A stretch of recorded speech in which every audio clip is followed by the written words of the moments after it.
Ya, itu dia antara beberapa pandangan sebahagian daripada masyarakat Malaysia yang prihatin berkenaan tentang isu banjir dan juga mereka yang terjejas dengan banjir. Bantuan dan juga menghulurkan bantuan itu adalah mungkin salah satu daripada tanggungjawab komuniti dan masyarakat yang boleh dilaksanakan. Jadi sebentar tadi kita dah pun dengar bagaimana respon orang ramai yang menerima bantuan. Sekarang ini kita ingin berkongsi pula cerita dari pihak mereka yang memberikan bantuan. Bagaimana sebenarnya situasi itu sangat harmoni kita dapat saksikan baru-baru ini sebab oleh kejadian banjir. Jadi kita ingin bercakap dengan lebih lanjut berkenaan dengan topik ini, berkenaan keprihatinan keluarga Malaysia. Dua tetamu di studio kami bawakan. Selamat pagi kepada Haji Fazli Yusof selaku perunding motivasi, juga selamat pagi kepada Luqman Hakim Madzim selaku pengasas Kelab Media, Kelab Belia. Selamat pagi. Kelab Belia Prihatin. Okey, terima kasih bersama juga dengan Kelab Belia Prihatin pada pagi ini. Terima kasih Luqman, terima kasih Tuan Haji. Tuan Haji, ini satu perkara yang penting kerana seawal Yang Amat Berhormat Perdana Menteri menggagaskan idea keluarga Malaysia ini, kita sedia maklum sudah pasti elemen-elemen seperti kesepaduan, kerjasama, perpaduan itu juga turut diterapkan. Cumanya perihal tentang apabila kita nak mengadaptasikan keluarga Malaysia, pengimplementasiannya kepada situasi banjir ini, bagaimana mungkin pemahaman asas ataupun pemahaman awalnya, Tuan Haji? Ya, kalau kita tengok, terima kasih soalan yang menarik. Kalau kita tengok, keluarga adalah satu analogi yang sungguh menarik sebab dalam keluarga ada kasih sayang, ada prihatin, ada rasa keinginan untuk berkorban untuk orang di dalam sesebuah rumah tangga. Jadi bila perkara ini kita jadikan sebagai satu gagasan, dan dia dapat dilihat dengan jelas ketika apa yang berlaku sebelum ini, iaitu bencana yang berlaku tidak disangka, dan apa berlaku adalah kita begitu tersentuh melihat setiap anggota masyarakat turun secara naluri spontan kemanusiaan, turun untuk membantu saudara-saudara, dan mereka tak kenal pun, mereka tak kenal dan mereka turun, dan ini adalah satu manifestasi kepada satu rasa yang prihatin, kasih sayang dan juga kemampuan untuk berkorban. Dan ini sebenarnya dinyatakan dalam hadis yang mana Rasulullah sallallahu alaihi wasallam menyatakan bahawa mukmin dengan mukmin yang lain umpama satu jasad, anggota badan. Kalau sebahagian anggota lain sakit, sebahagian lain juga terasa sakitnya. Sebab itu kita tiba-tiba muncul dari entah ke mana. Kita tengok ada traffic jam sebab nak membantu saja. Ini satu perkara yang sungguh murni, dan kita ucapkan tahniah kepada seluruh rakyat Malaysia yang menunjukkan rasa keindahan sebagai manusia dalam negara indah ini. Yalah, sebab sebaik-baik manusia pun adalah manusia yang memberi manfaat kepada orang lain. Jadi Luqman antara mereka yang turun padang untuk membantu mereka ini, terutamanya terjejas banjir lah. Bagaimana, apa perasaan Luqman sendiri apabila berada di kawasan, di lokasi tersebut dan berjaya memberikan bantuan sehabis mungkin untuk mereka ini? Baik, pertama sekali terima kasih kepada Selamat Pagi Malaysia kerana jemput kami pada pagi ini. Kami sebenarnya Belia Prihatin kita telah turun bersama dengan rakan-rakan yang lain di lapangan sejak daripada malam kedua banjir mula naik di Taman Seri Muda. Kita dapat lihat waktu tu bila kita turun sendiri, saya rasa pengalaman yang amat, kalau boleh saya cakap, mengerikan. Sebab kita turun bersama dan kita naik bot. Bila kita ada, waktu tu kami bawa, saya masih ingat, kita ada dalam 4 ke 5 buah bot. Sebab ada beberapa bot yang kita bawa sebenarnya tak dapat memasuki kawasan. Sebab macam yang kita tahu, Taman Seri Muda ini sendiri adalah kawasan perumahan, dan bot-bot yang perlu digunakan adalah bot macam water rafting punya bot lah, yang jenis dalam seperti biasa kita lihat di pantai itu tak sesuai digunakan. Jadi bila dalam keadaan bot yang kecil itu, dengan keterbatasan yang ada, kita masuk, kita cuba untuk lakukan misi menyelamat. Kita dah penuh, tapi ada orang menjerit-jerit kan, macam tolong kami. Saya rasa itu adalah satu pengalaman yang sangat menginsafkan, dan ini juga mungkin satu titik baru untuk semua kita, masyarakat sivil, agensi-agensi kerajaan untuk saya kira lebih cakna dan lebih peka terhadap apa yang perlu untuk kita buat selepas ini jika ada perkara sama berulang lagi. Okey. Tuan Haji, ini juga penting kerana kalau kita bercerita tentang keluarga ini yang susah dan juga senang itu digerakkan dan juga dibantu bersama. Tidak kiralah kita ini berlainan bangsa, agama ataupun berlainan fahaman. Untuk kita mengajak masyarakat supaya sama-sama membantu, kita sedia maklum ia banyak diterjemahkan, tidak mengira bangsa, malah ada kuil juga turut memberikan bantuan kepada mereka yang beragama Islam dan sebagainya. Ini mungkin satu contoh kita kata merentas agama dan juga merentas bangsa. Namun apabila ada cubaan beberapa pihak yang cuba mensensasikan isu-isu ini, apa mungkin pandangan dan juga respon daripada Tuan Haji berkenaan ketepikan dahulu isu-isu dan kita dahulukan dulu memberi bantuan kepada mangsa? Ya, kita kena tengok prioriti lah ya. Macam diceritakan oleh Saudara Lokman sebentar tadi, keadaan yang getir kan, ia melibatkan nyawa pada peringkat menyelamatkan. Ia satu pengalaman yang mengerikan dan bagi saya mungkin ada orang mungkin dihantui dengan pengalaman tersebut lah ya.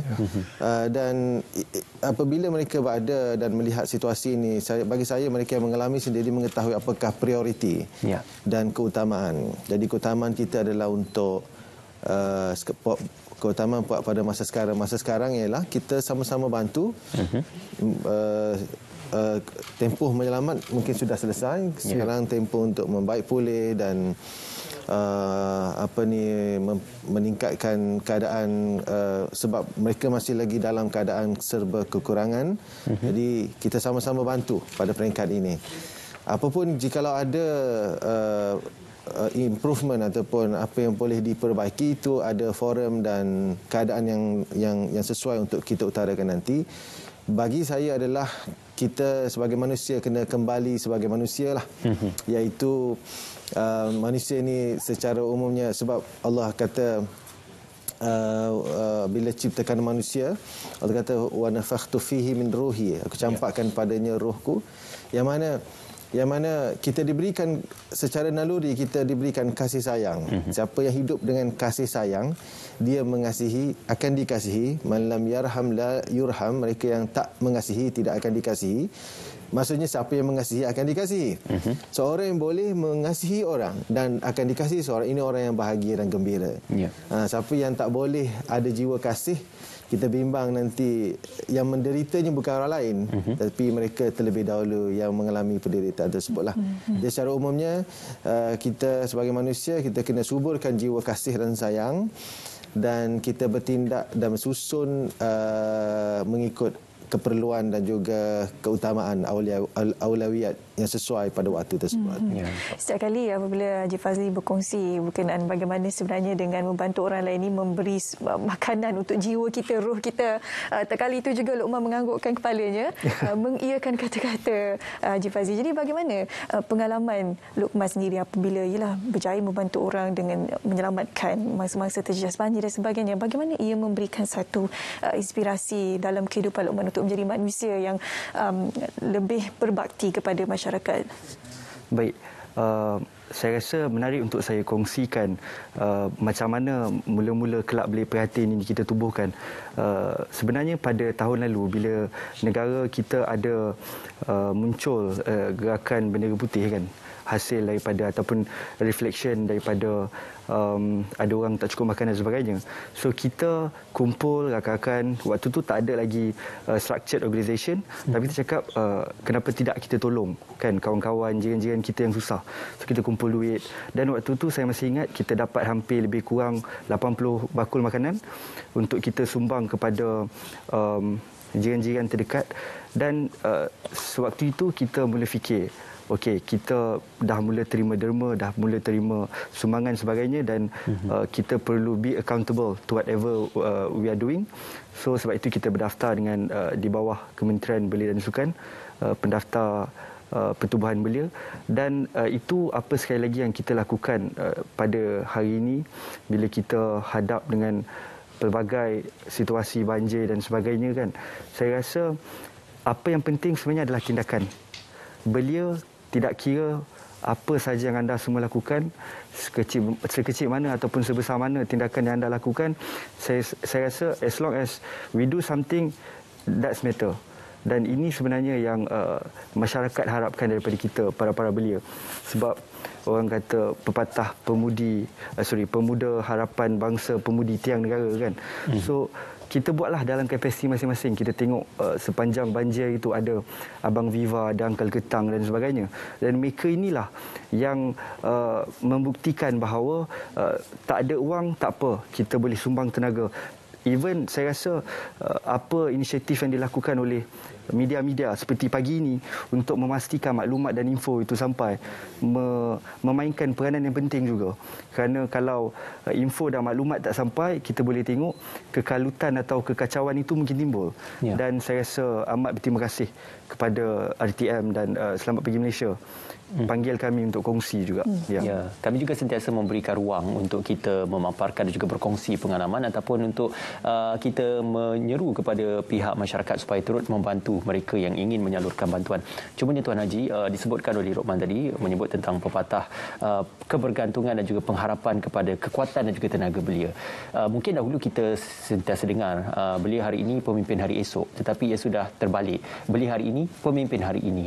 Jadi untuk kita menggerakkan belia supaya menerajui kepimpinan, menerajui gerakan-gerakan seperti ini, menerajui gerakan kesukarelawanan seperti ini, bagaimana kita memberikan gambaran supaya setiap golongan belia, tidak kira yang berpelajaran tinggi ataupun tidak, mampu membantu bersama-sama, tidak mengira darjat, taraf pendidikan maupun taraf ekonomi untuk sama-sama membantu dalam kategori belia tersebut. Ya, menarik. Kalau kita lihat dalam konteks belia, sangat penting untuk belia mula expose, iaitu mendedahkan hidup mereka dengan pengalaman-pengalaman yang lebih mematangkan dengan lebih pantas. Ya. So, saudara Lokman, dia ucapkan tahniahlah kepada saudara Lokman kerana dia lebih matang, lebih awal daripada usianya. Mungkin orang sebaya dengan beliau masih lagi 24 jam dengan skrin kan, dengan joystick controller kan. Tetapi beliau bersama dengan masyarakat, dan ini contoh belia yang sepatutnya dilihat oleh ramai orang di sana, kerana memang orang yang baik dia akan bahagia. Itu memang dijanjikan Tuhan. Tuhan dah ciptakan manusia ini, orang buat kebaikan pada orang, dia akan bahagia. Tapi kalau hidup seorang-seorang dengan adik-beradik tak bercakap, dalam bilik je mengadap gadget, device kan, dia susah nak bahagia. Sebab itu jangan pelik kalau mengadap, maaf saya sebut ini mungkin sensitif, kalau mengadap skrin berlama-lama, kita akan jadi tantrum, jadi rasa nak marah kan. Marah pada skrin. Jadi apa yang berlaku tadi, apa yang Lokman buat, dan saya percaya tim-tim Lokman semua orang yang baik, orang yang bahagia. Sebab apa? Sebab ada kajian ini terhadap 70,000 orang di United Kingdom. Kajian ini ditulis dalam Journal of Happiness. Kajian ini dibuat lama, daripada tahun 1996 sehingga 2014. Terhadap 70,000 orang. Dan kalau 70,000 orang selama hampir 20 tahun, ini kajian yang baiklah. Okey. Yang mana mereka diminta untuk menulis apakah aktiviti volunteerism mereka setiap 2 tahun. Dan beberapa soalan berkenaan mental health. Didapati, kajian mendapati orang yang terlibat dengan aktiviti kesukarelawanan secara konsisten, mereka mempunyai kesihatan mental yang lebih baik, dan mereka mendapat tahap kegembiraan yang lebih tinggi berbanding orang yang tak terlibat dengan aktiviti kesukarelawanan. Idenya adalah para belia perlu lihat ini, bahawa sebab kadang-kadang bila muda ni kita nak enjoy, kita nak happy, betul? Kena ingat, happiness, kegembiraan memang boleh diperolehi dengan beberapa aktiviti yang menarik, tetapi sebenarnya aktiviti kemanusiaan dan yang melibatkan kasih sayang, membantu orang, dipanggil humanity, charity, semua benda itu memang Tuhan dah buat akan membahagiakan anda jauh daripada dalam berbanding experience sekadar excitement kat luar, keterujaan di luar, tetapi belum tentu kebahagiaan daripada dalam. Jadi balik pada soalan tadi sebentar, golongan muda kena lihat ini. Memang anda nak happy, memang anda nak enjoy, tetapi sebenarnya pengalaman membantu orang bersama dengan masyarakat, mendedahkan diri anda dengan pengalaman yang mematangkan anda, sebenarnya lebih membahagiakan, dan ia akan mempersiapkan diri anda untuk menghadapi kehidupan anda dengan lebih baik dan untuk membina sebuah negara yang lebih bertamadun dan lebih hebat lagi. Sebab tu di sebalik face mask tu terselah kebahagiaannya. Yalah, kita nampak dari lirikan mata tu, kita nampak ada Luqman ni merupakan seorang individu yang bahagia sebenarnya.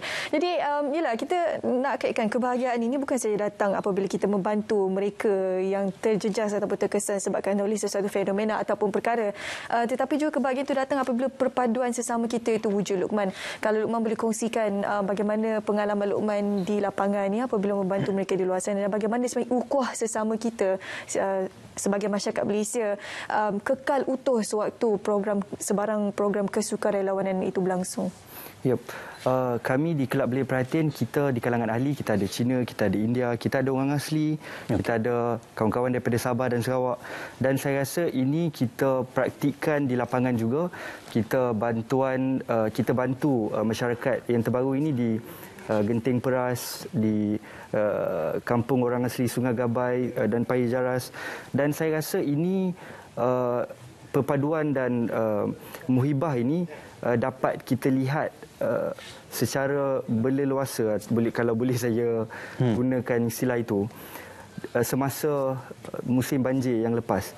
Ada pihak yang kalau kita tengok cuba untuk menggunakan perspektif banjir ini musibah, banjir ini yang sekian-sekian, yang semuanya negatif. Tapi kami melihat banjir ini sebenarnya adalah satu manifestasi untuk kita sendiri menzahirkan perpaduan dan idea serta konsep sebagai sebuah keluarga itu. Dan ini bukan sahaja baru berlaku baru-baru ini. Kita boleh lihat even sebelum ini pun, sebelum idea ataupun gagasan keluarga Malaysia ini timbul, Malaysia sebagai sebuah negara yang majmuk, saya rasa sangat-sangat berpadu. Dan perpaduan itu adalah satu yang bukan orang kata dilakonkan atau it's just a sugar coat. Kan orang cakap indah khabar daripada rupa. Tak, bila kita turun di lapangan, kita selamatkan semua. Bila kita di Taman Seri Muda, ada masyarakat ataupun komuniti luar negara, apa orang panggil yang bukan Malaysia kan, kita pun bantu juga. Sebab bila ada bencana ataupun sebagainya ini, saya rasa whatever fahaman partisan, agama dan sebagainya, bangsa, warna kulit, itu kita letak ke belakang kan. Kemanusiaan itu yang pertama. Itu yang kita buat. Bila Tuan Haji menyebut berkenaan konsep bahagia itu, kita berbalik kepada konsep keluarga. Tidak molek untuk kalau hanya sebahagian kecil keluarga saja yang bahagia, manakala sebahagian yang lain itu menderita ataupun sengsara. Jadi kebahagiaan itu dilihat sebagai kebahagiaan yang holistik. Bagaimana untuk kita menggerakkan kebahagiaan holistik itu? Kerana kita sedia maklum, setiap daripada ahli keluarga itu mempunyai cabaran, mempunyai rintangan dan juga dugaannya. Tetapi untuk kita membantu sedaya mungkin tidak boleh membantu sepenuhnya, tetapi sekurang-kurangnya perkara-perkara paling asas itu boleh dihulurkan. Apa mungkin pandangan daripada Tuan Haji? Menarik. Kita mungkin di kalangan kita nak bantu, tapi tak semua orang boleh bantu semua benda kan. Mungkin kita mempunyai sumber yang terhad kan. Tapi saya nak share dengan para penonton sekalian, nak bantu orang mungkin ada 5 benda lah kita boleh tengok dalam akronim bantu ya. B yang pertama adalah badan sihat. Kalau badan sihat lebih mudah untuk bantu orang. Kan yang pergi-pergi semua ni semua badan taf-taf ni macam Luqman ni kan. Jadi badan kena sihat. Jadi kena jaga kesihatan badan. Pertama. Yang kedua adalah attitude. Attitude ataupun sikap lah. Jadi sikap, kita kena ada attitude ataupun sikap yang betul terhadap orang lain. Ya, jadi kita perlu mengajar semula mindset kita, mengajar untuk melihat orang dengan kasih sayang. Dan orang yang mampu melihat orang lain dengan kasih sayang, orang yang pertama gembira adalah diri dia. Sebab orang yang menolong orang tanpa meminta balasan, orang yang menolong orang tanpa meminta penghargaan, orang ini akan pertama bahagia. Sebab itu dalam surah yang kita biasa dengar Imam Subuh baca kan, innama nut'imukum liwajhillah la nuridu minkum jazaan wala syukura. Sesungguhnya kami memberi makan liwajhillah, untuk dilihat Allah, untuk mendapat ganjaran di sisi Allah. La nuridu minkum, kami tak mahu daripada kamu jazaan, balasan, wala syukur ataupun penghargaan. Orang macam ni ini adalah ayat orang-orang bahagia di syurga nanti. Jadi memang Tuhan dah tentukan, sebab ahli syurga sebelum dia bahagia kat syurga, dia dah bahagia kat dunia. Kan? Jadi orang yang mengajar diri dia membuat baik pada orang tanpa penghargaan dan tanpa minta jasa, orang ini dah bahagia dalam proses tersebut. Itu attitude. Yang ketiga adalah niat baik.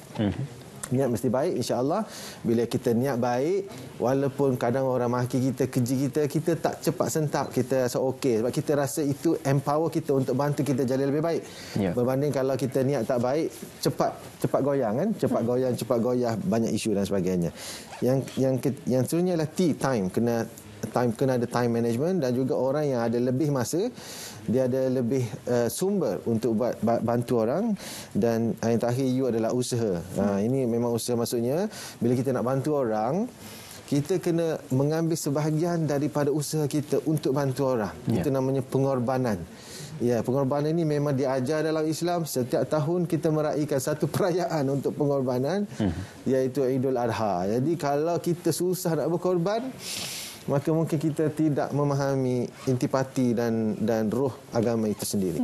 Okey, jadi mungkin di kesempatan berbaki kita beberapa minit ni, Luqman boleh berikan sedikit nasihat ataupun tip untuk bila di luar sana ingin memulakan ataupun berada dalam bidang kesukarelawanan ini, apakah perkara yang perlu mereka berhalusi ataupun berikan perhatian terlebih dahulu? Baik. Iktibar terbesar yang saya dapat selepas banjir tempoh hari adalah, sebelum kita nak bantu orang, kita kena bantu diri sendiri dulu. Bila kita tiba di Seri Muda dan kita pergi di Hulu Langat, kita nampak ada segelintir sukarelawan yang tak lengkap berpakaian. Contoh, boot tak ada, glove tak ada. So saya kira ini adalah satu yang berisiko tinggi, sebab kita faham bila ada banjir kan, kita berkemungkinan ada dapat penyakit bawaan banjir yang dibawa air sebagainya. Dan saya rasa ini adalah satu ikhtibar besar untuk kesemua sukarelawan. Dan kalau contoh sekarang kita dalam fasa baik pulih, kita dalam fasa untuk yang mana rumah atap tak ada, kita baiki atap, wiring, plumbing dan sebagainya. Saya kira kita kena rujuk orang yang pakar. So kalau mungkin kita tak ada kemahiran, kita ada manpower saja, kita ada sumber tenaga tapi tak ada kepakaran. Jadi apa yang perlu kita buat adalah kita bekerjasama dengan orang yang ada kepakaran tersebutlah. So kita bantu yang mana kita boleh bantu, jangan paksa diri untuk orang kata over limit, kan? Itu saya rasa pesanan untuk semua rakan-rakan belia yang ingin menyertai mana-mana misi sukarelawan. Okey. Sedar hakikat dan juga kita melihat kepada kemampuan ini sendiri untuk membantu mana yang perlu dan juga mana yang termampu. Terima kasih kepada Tuan Haji, terima kasih Luqman, dan juga terima kasih Kelab Belia Prihatin kerana bersama dengan kami pada pagi ini. InsyaAllah kita terus doakan yang terbaik untuk Kelab Belia Prihatin juga untuk meneruskan kelangsungan bagi membantu mereka yang mungkin terkesan dan juga melalui waktu-waktu yang sukar. Terima kasih sekali bersama kami.